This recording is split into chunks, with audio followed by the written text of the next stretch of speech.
Welcome back to another episode of Revival Road Restorations, the Suicide Diaries. Today's episode's a little different. It's really just very narrowly focused. This is really following the sheet repair metalwork that's happening on the passenger side floor. I covered it in one of the earlier episodes. Fortunately, this car has been in really fantastic condition, even though it's from 1967.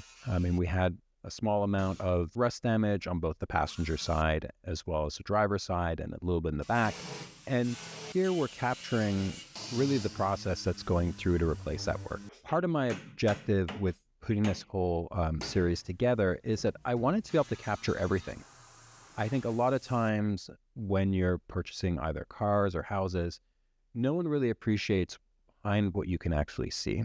And to be honest, that's actually the things I think matter the most. And I think a lot of times we look at something and we say, hey, that's really pretty. I like the paint color. I like the way it looks. But if the bones aren't good, it's just going to result in problems down the road. I really want to make sure that this is done right. I want to be able to show people it's done right. We're investing a lot of time, effort, and money in order to do that.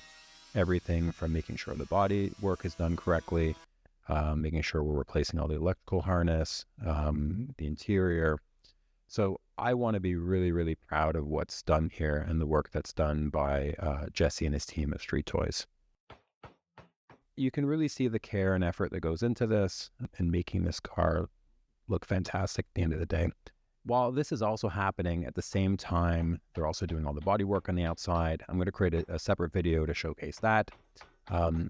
And we've also started taking apart the engine and rebuilding all that, and that's being sent off-site.